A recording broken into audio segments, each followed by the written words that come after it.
সত্যি বাবা, যা গরম পড়েছে, এই গরমে রান্না করাটাই যেন দায় হয়ে দাঁড়িয়েছে। আর এই সময় কিন্তু একদম রিফ্রেশ করে দিতে পারে ঠান্ডা ঠান্ডা এক গ্লাস গন্ধরাজ ঘোল। হাই, আমি শর্মিষ্ঠা, তোমাদের সকলকে জানাই অনেক স্বাগত আমার আরও একটা মিনি ভ্লগে। গত দুদিন বেশ কাজের ব্যস্ততায় আমি ভ্লগ শ্যুটও করতে পারিনি, সেটা শেয়ারও করতে পারিনি।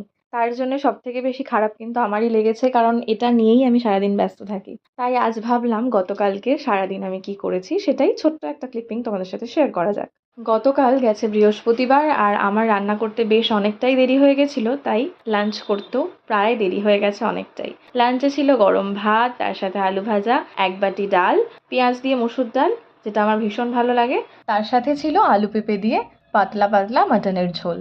জানো তো, আমি প্রত্যেক বৃহস্পতিবার এখন রুটিন করেছি যে সকালে উঠে আগে পুজোটা দিয়েই শুরুটা করি। কিন্তু গতকালকে আমার এই রুটিনটা গন্ডগোল হয়ে যাওয়ায় পুরো দিনটাই একটু লেটে লেটে গেছে সবকিছু। তাই বাজারপত্রও আর সকালে গুছিয়ে উঠতে পারিনি।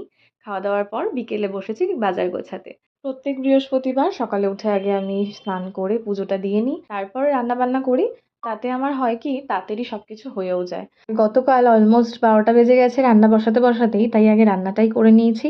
তারপরে আমি স্নান টান করে পুজো দিয়ে খাওয়া দাওয়া করে এই সমস্ত কাজগুলো সারছিলাম। খাওয়া দাওয়ার পরে খাবার দাবারগুলোও গুছিয়ে নিলাম। এভাবেই কাটলো আমার কালকে ব্যস্ততম বৃহস্পতিবার। সন্ধ্যের পরে তো পুরো সময়টা আমার তাতানের সাথেই কাটে। তো হ্যাঁ, এই ছিল আমার গতকালকের ভ্লগ। তোমাদের কেমন লাগলো জানিও। সবাই ভালো থেকো। দেখা হবে খুব শিগগিরই আরও একটা নতুন ভ্লগের সাথে। আজ আসি, টাটা।